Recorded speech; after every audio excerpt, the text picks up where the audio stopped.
What did Michelle say when you told her that, hey, Scott Crotty called me?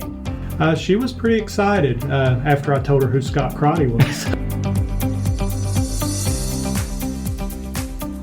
How do you describe your pastoral style? I don't even know what it's called. What do you call it? I have no other skills or abilities. I've heard you say that. I've heard you say that before, but yeah, you probably have some we don't know about.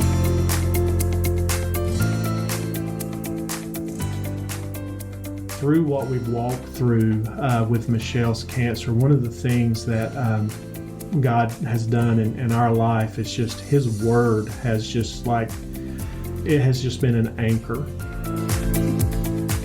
Michelle and I have talked about it several times. Obviously, we would choose not to do this, but there are things that God has brought out of it that we wouldn't trade for anything in the world.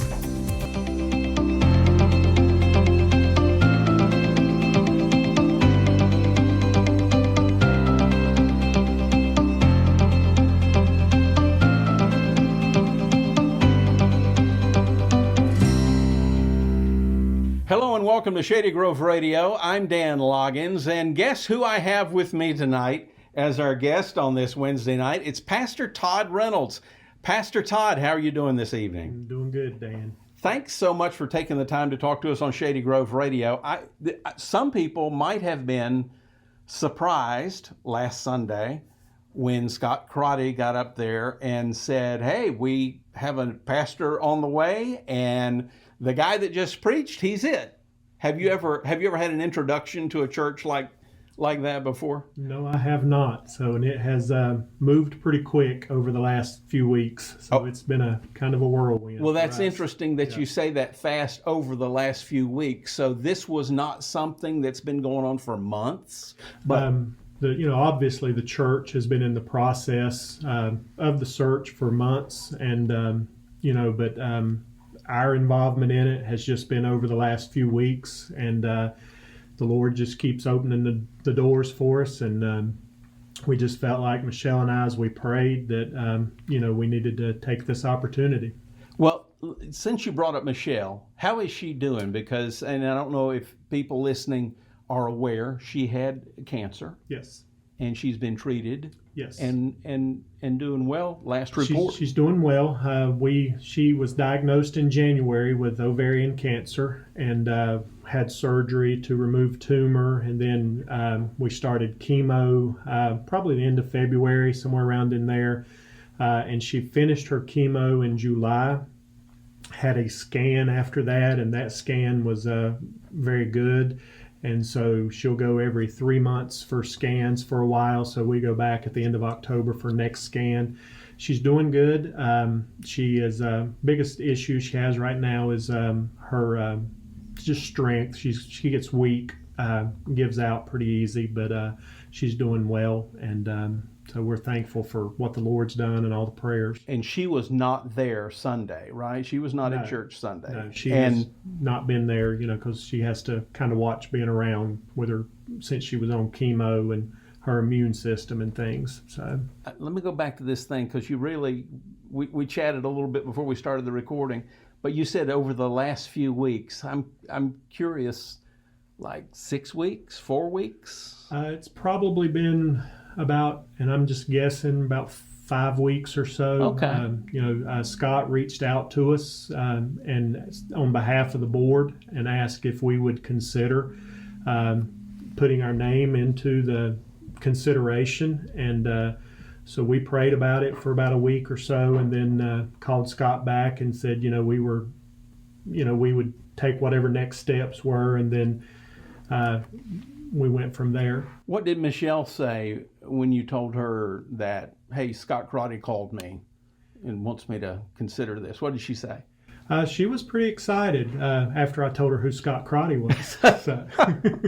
But no, she was pretty excited.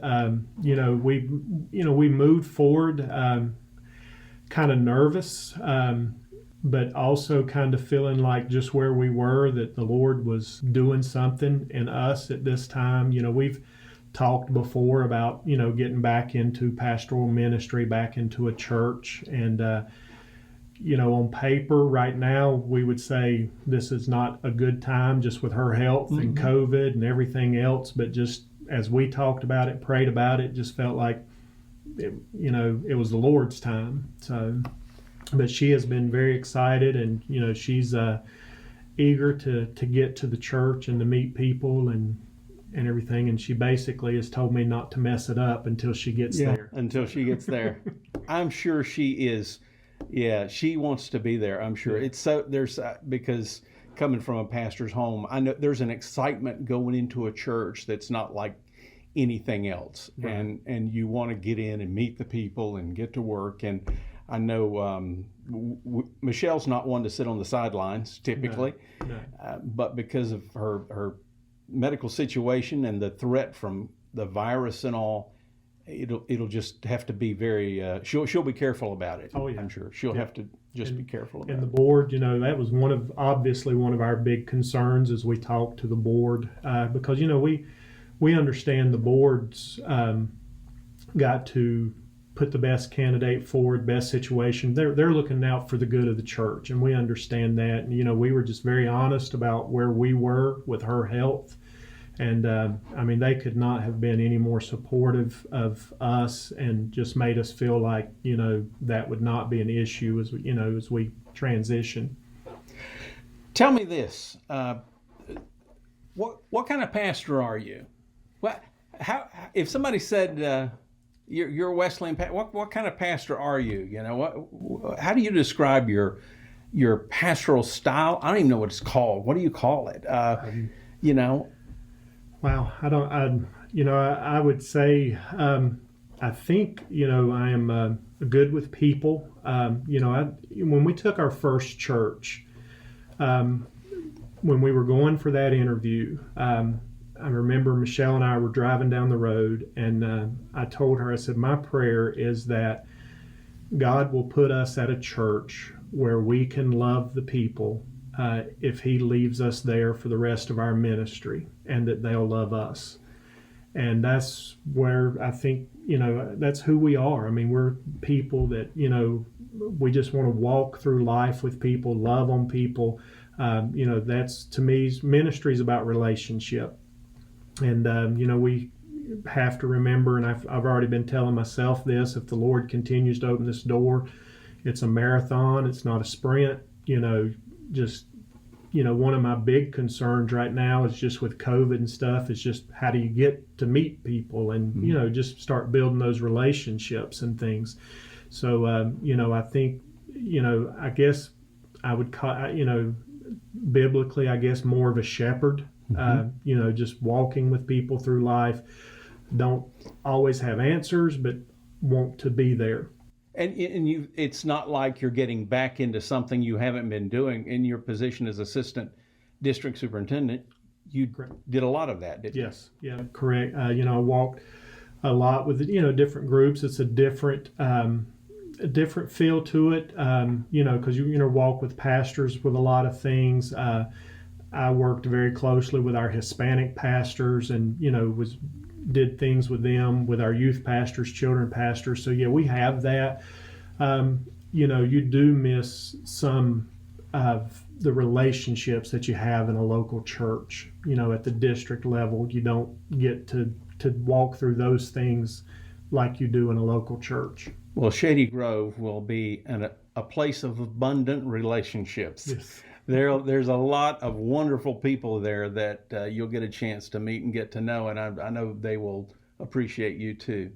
So give me some background here. I feel like I've known you all my life. I haven't, I know, because at some point you popped on the scene here in the district, and I was already involved because I'm 61. How old are you? I'm 49. 49, okay. Yes. So that much different. And where did you grow up? Where are you from? Grew up in Kings Mountain. Okay. So, yeah. So you're a North Carolina boy. North Carolina, born and raised. So is that where you met Michelle? No, we actually met. In Old Fort at the Old Fort Wesleyan Church when Pastor Ron was there. Pastor Ron Haithcock. Yes. Okay. But we were in Life Corps. Remember the district Yes. Life Corps ministry, and Also our known church. as matchmakers, Yes, eHarmony or yes, something like that. exactly. So we met there through Life Corps, and we used to practice and stuff. And then that following summer, we went to youth camp at Shady Grove, and that's when I like to say Michelle began her relentless pursuit of me. Oh, Michelle and all those other women too, from what I understand. There was a crowd of them, Yes. probably. So who were the early influences on your life? Were you raised in a Christian home? We went to church, but we were not overly active in church. We actually got started. My older brother, Mike, actually got involved at the youth group at First Wesleyan there in Kings Mountain, and that kind of really got our family going to church. As he got more involved, the rest of us started getting involved, and then when I got youth group age, man, youth ministry just clicked for me, and that's where I wanted to be. And so that's when, and then Mom and Dad, as me and Mike got involved, especially, they got more involved and rededicated their lives and things. So when did you first hear God speak to you? I remember being a kid and having knowing that God was there, but probably when I was 12 and in the youth group is when I became a follower and really asked God into my life and just started following Him and just started so hungry. I mean, that's what I remember, just being so hungry for Him then, and everything was just so fresh and new, and so that's when it started for me. What was it, a call to pastor then, or? No, the call to pastor came later. We actually had a youth week, and Hank Williams, not Bo Cephas, but the evangelist Hank Williams came and did the youth week for our church. I was, I think, 10th grade then, and that's when I felt a call to ministry. And he started talking to me about Central Wesleyan College then, know, and I just, I remember praying, Lord, if you open this door, that's what I'll do. So. You pursued ministry from then on? Yes. You weren't like some of the rest of us who were in and out, and That's all I have pursued since then. No television weatherman, no radio announcer, just. I have no other skills or abilities. I've heard you say that. I've heard you say that before, but yes. you probably have some we don't know about. So it's you and Michelle. Who else? Our son Andrew. It's just me and Michelle at the house. Andrew is out on his own now, but he's just in Greensboro, so he checks in on us and everything occasionally. I remember seeing Andrew when you and Michelle came to the High Point area, mm-hmm. and Andrew was just a little kid, and he grew about 3 feet one summer. Yes, I think. Yes. And what does Andrew do now? He is a corporate recruiter for a company in Greensboro called Charles Harris. He has done that since he graduated. He went to UNCG and graduated there, so he's done that for the last, 4 or 5 years. So spiritually, for you, tell me about what book of the Bible? I'm just trying to think of questions. If we were sitting around somebody's living room at Shady Grove, somebody would say, "Hey, Pastor Todd, what book of the Bible is your favorite?" Probably John, and there's just, John's one of those books that every time you read it, there's so much more that just there's so much symbolism in it, the stories, the relationships, and I think that's another reason why it appeals to me. It's a book about conversations and relationships that Jesus has with different people, and then you just have so much. There's 7 signs and there's sayings from the cross and the I am statements, and there's just so much to be unpacked there. That's probably, I would say, my favorite book. If you were stranded on an island and you could only have one book of the Bible with you, I would take John. You would have John. Yes. What would Michelle have? Because he was also stranded on an island. Oh, he was, wasn't he? I forgot about that part. What book would Michelle say, do you think? I'm probably, I would say probably John as well. But if not John, probably maybe Psalms for her, because she likes songs, music, and that kind of thing. Yeah. That would. What was it like when you started at your first church. What church was that, and what was it like for you and Michelle when you first started out? First church we served at as pastor was York Church, York Wesleyan. It's in York, South Carolina, but it's part of our district here in the North Carolina West. We moved there in 1997, so it was The last century. Yes, it was the last century ago. It was kind of a wild time. Andrew was not quite a year. In fact, he took his first steps our first Sunday there. So so we had him. We were young and didn't know what we were getting into. The church was had gone through a hard time. They were down. They probably had about 25, 30 people at the church, and we were leaving a very strong church as youth pastor, assistant pastor. And I remember after like 2 weeks looking at Michelle and thinking, I had a youth group that was bigger than the church that I'm at, and I had a youth group that's got more money than the church that I was at. What have we done? But man, the Lord was so faithful to us there, and the church was so good to us and loved on us. We stayed there 12 years until we came to this position. So I did not know you were in York 12 years. Yeah. So they were super good to us, and the Lord just did amazing things to there. We ended up building a family life center, and the ministry really grew. God just did incredible things, and it was just amazing. But let me back up. Before York, you were a youth pastor At Bessemer City, First Wesleyan. And yes. That's where you knew Jerry. Yes. Well, actually, Michelle knew Jerry before I did because they come from the same home church. Oh, okay. Yeah. Okay. But, that's where I started working with Jerry and everything. So we were there 4 years together, and then we've been here together almost 12 years. So. Wow, I didn't realize you were in York that long. Yeah. So that was your first church. Yes. And it sounds like things went. Was it hard to leave York after? It was very hard to leave York because we had so many great relationships with people, and they had. We'd grown up there in a lot of ways. Being there 12 years and. Had walked through a lot of things with a lot of people, and it was very hard to leave York. And still, we have a lot of great relationships with the people that are there. They'll call us occasionally, or obviously Facebook and stuff. People check in on you, and so. So how did you know it was time to leave York? If your heart says stay. It was. We'd been there 12 years. It was just we'd built the Family Life Center. We'd been in the Family Life Center for about a year. It was just a good transition time in ministry. Pastor Jerry had called us and talked to us about coming to the district office, and it was going to be a different type of ministry. And so it just felt like something that we wanted to explore.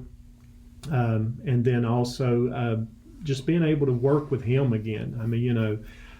He is,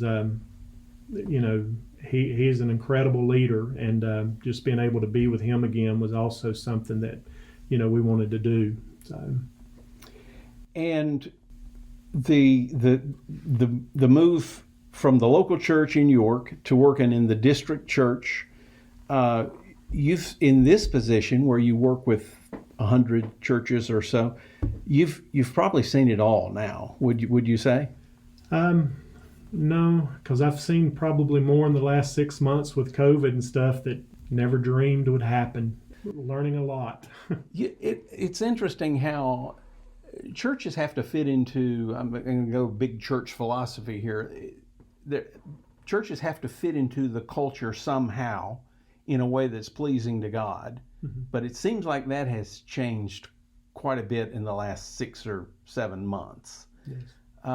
And so really, I guess this is all new for all of us right now at this point. Would you say that's the case? Yes. I think, we're learning to be very flexible. I think, all the sociologists and church experts, the only thing they know is that it's going to be different. Things probably won't look like they looked pre-COVID pre-COVID, pre-quarantine. So, and that's one thing the churches across the board are having to learn to do, is to be flexible. For a while, as Pastor Jerry and I was talking to pastors and things were just changing so fast, so rapidly, I think churches now are kind of getting their footing under them a little bit, and things are, but they're still trying to figure out what are things going to look like long term.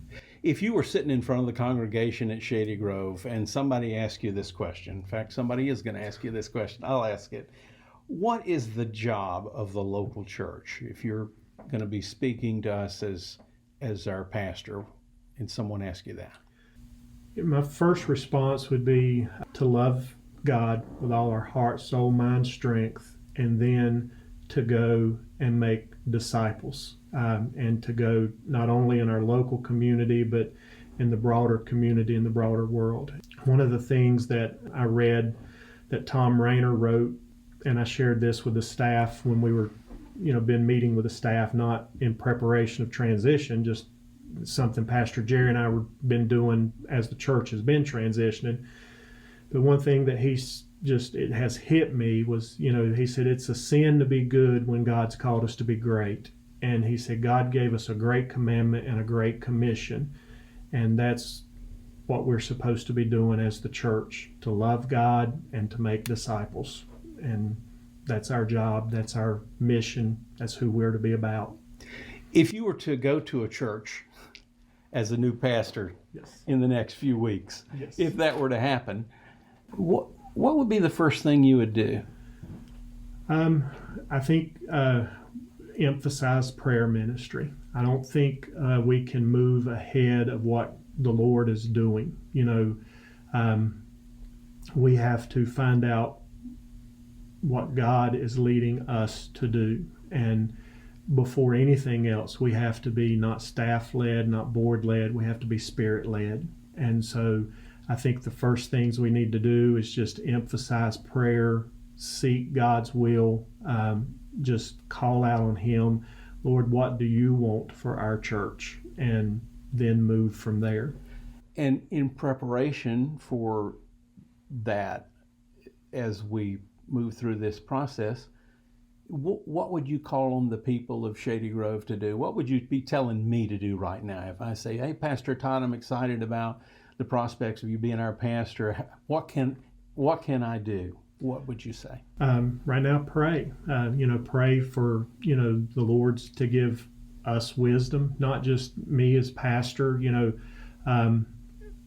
It's God to give all of us wisdom, for God to give us discernment, because we have to walk through this together. I think we need to pray for God to give us a new passion and a new zeal for Him. Because, if we have passion and zeal, if we're excited about what God is doing in our life, what God's doing in people's lives around us that we see, people pick up on that. We're going to talk about it. We're going to be excited about it. So I think, right now we have to pray. When we were talking about York, if you would have asked me one thing that kind of led that revitalization, it was an emphasis on prayer. We had people that just prayed for God to move on the church, and were just faithful. We had a Monday night prayer time, and it wasn't, large attended, but the ones that, that was the engine that drove everything we did. And I think that's what we have to be about. It's just, it has to be God's work. As we just have a couple of minutes left, so as we kind of wrap this up, I know I gave you some of the questions I was going to ask, and there was one on there I may have skipped, but is there a life verse for you? Is there a verse that stands out, or maybe a verse that's guided your ministry or guided your marriage, or a verse that you and Michelle have kind of clung to? I saw that on there, and I thought, for me, that verse has kind of moved around depending on season of life. Mine too. Now, and it's in the NIV version. I don't think it says this in every version, but I think it's Psalm 26, verse 2 and 3. And it's basically just says, test me, Lord, try me, examine my heart and my mind, for I've always been mindful of your unfailing love and lived in reliance of your faithfulness. And through what we've walked through with Michelle's cancer, one of the things that God has done in our life is just His Word has just it has just been an anchor. And that's one of the verses I found early on when we got her diagnosis, and have just kind of clung to that, because that's been, God's love, as I look back over my life, has always been there, and just been constant in His faithfulness, even as we've gone through this. Michelle and I have talked about it several times. Obviously, we would choose not to do this, but there are things that God has brought out of it that we wouldn't trade for anything in the world. That's amazing. That's amazing. I know I recently reading, "Blessed are those who mourn, for they shall be comforted." In other words, when we go through trouble, and blessed means happy, according to the commentaries, that how can that be, that somebody who's mourning can be happy? And it's because there's something that transcends that. It's the presence of the Lord. And when we got our diagnosis, or Michelle got her diagnosis, we got diagnosed on a Tuesday. Wednesday, we got sent to Baptist, and they were running all these tests and everything on her. We finally met the oncologist that was going to do her surgery and stuff, and her surgery was going to be a very major surgery just because of the size of the tumor, how it had grown and where it was and everything. And so he came in, it was on a Wednesday night, and he was telling her, the seriousness of the surgery, telling her, that didn't know for sure, but he did expect it and suspect that it was cancer, but, till they did the pathology and all that. And I was sitting there, I was kind of in a fog, just processing. And Michelle just looked at him and said, "It's okay. We're people of faith, and we'll be okay." And it took him back, it took me back, but, through it all, she has just been a rock. And that's, that's who we are. I mean, we don't want it, don't like it, but, we deal with it as people of faith. That opens up a lot of doors of ministry for you too, doesn't it? It does. Well, there's a lot of people excited. Everyone's excited about the prospects of you and Michelle coming to be the pastors at our church, and I always include the wife in there because I know what goes on behind the scenes. They're very much involved.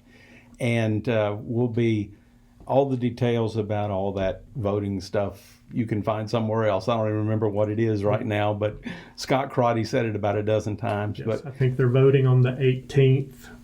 I think the absentees are available, I think now, but I know they're voting on the 18th. So. Excellent. Well, I know how I'll vote, but I'm not going to reveal, but I do know how I'm going to vote. Todd, thanks so much for joining us on Shady Grove Radio, and we will talk more in the future, and give our best to Michelle because we want to get her on here on this show too. Will do. Thank you. Thank you.